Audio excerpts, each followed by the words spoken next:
morning, everyone, and welcome to Practically Writing.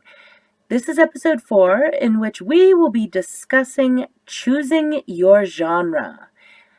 We are going to be talking about what it means to choose your genre for any particular piece of work, how to do that, what some of the genres are, and what you're looking for when you choose your genre.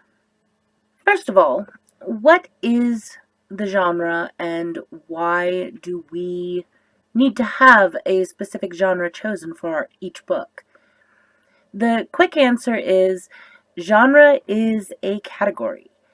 It is the way that lists and bookstores and libraries put your book in with similar books. It's a quick and easy way to file the books. It doesn't say a lot about what your book's content is, although a lot of people make assumptions about content from genre, so that needs to be taken into account as well. The key thing is you need to be aware that if you're writing something that is kind of sword and sorcery, you don't want it to be confused with something that is science fiction, pew, pew, pew, pew, or mysteries. Did you do it? Or romance. You did it. If you're writing something that's self-help, you don't want it to be just nonfiction, that kind of thing. You want people to be able to find your book and have it be a logical location. Realistically, that is the sole purpose of a genre.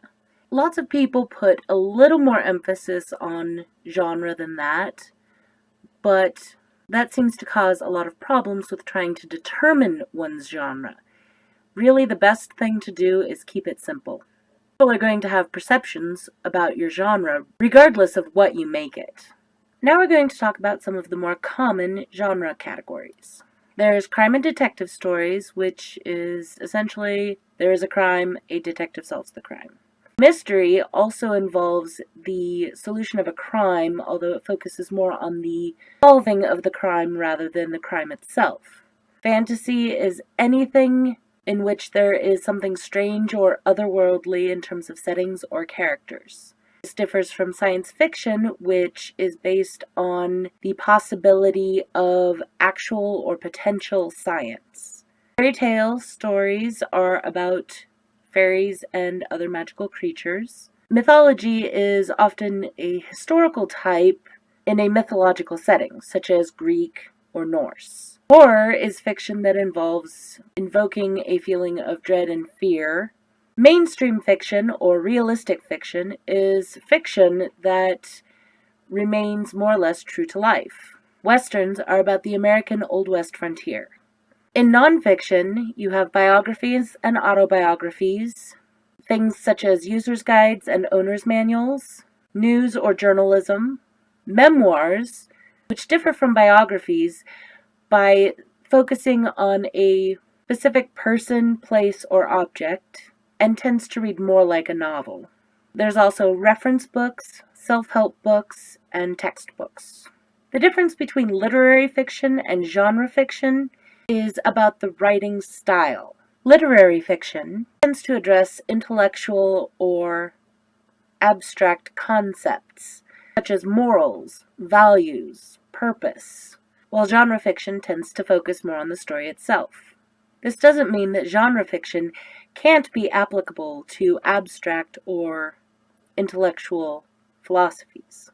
There are dozens of genres and subgenres, and they can be complex enough that some subgenres actually fit within the greater context of more than one genre. Some of these include LGBT pulp fiction, paranormal romance, historical romance, and juvenile fantasy. For example, juvenile fantasy would fit under fantasy and juvenile, or children's books. Given how many genres and subgenres there are and how very specific they can be, it always strikes me as unlikely when somebody tells me that their book does not fit into a genre. It probably does. For example, fantasy alone has the subgenres of epic or high fantasy, hard fantasy, historical fantasy, which includes sub-subgenres, prehistoric fantasy, medieval fantasy, and wuxia, which is a genre of Chinese fiction involving martial arts, low fantasy, and urban fantasy, which includes paranormal romance. Additionally, it includes comic fantasy, contemporary fantasy, dark fantasy, heroic fantasy, magical realism, mythic fantasy, paranormal fantasy, superhero fantasy, and sword and sorcery. There's even a category about fantasy of manners. I don't write that. Fork, shark. Which one goes on which side of the plate? In addition, new subgenres are being added all the time as people's writing takes hold and explores new corners of imagination and creativity. Now, the genres that we've been talking about have been mostly subject genres. There are also age genres. For example, high fantasy is a subject genre. Juvenile fantasy is an age genre. A lot of people combine subject and age genres to form a sub-subgenre of, for example, young adult steampunk. Now we're going to talk about how you determine your genre. This is done by looking at your main plotline. If you have only one sentence in which to describe your book as thoroughly as possible, and no run-on sentences, how would you do it? What does that say about your book? Is it primarily about the relationship between the barbarian and the princess? Or is it about the barbarian's quest to save the kingdom? In the first case, you would have a paranormal romance or fantasy romance.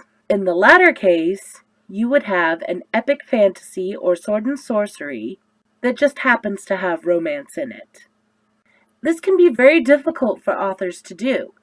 You put so much time and effort into every aspect of your book, and then people want you to ignore most of it in order to give them a genre. I get it. But one of the things authors must do is be able to describe their book quickly, either in written form or in verbal form. First being a summary, the second being an elevator pitch.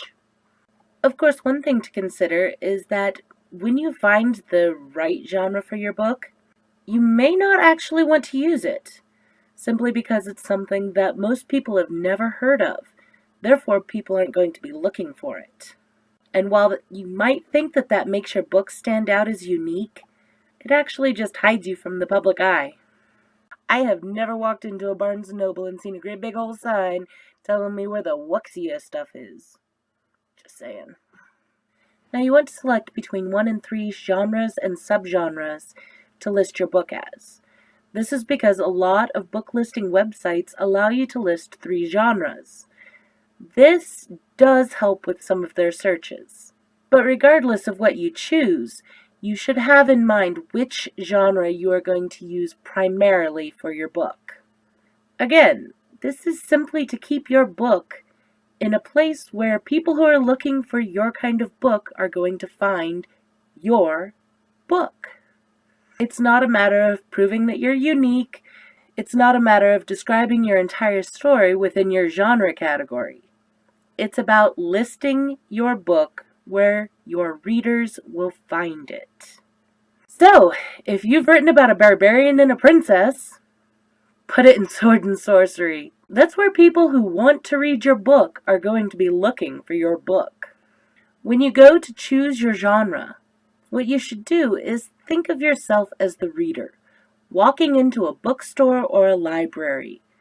The ideal book is the one that you've written. Where would you go to look for it? I hope this has helped clarify for you what the entire purpose of selecting a genre is. It's something that a lot of people struggle with, but it is very important for helping people list and appropriately categorize your book. It helps your readers find you, it helps bookstores purchase you, not you, your book, and gives people just enough information. So get out there and categorize your books. Where, oh, where has your little book gone?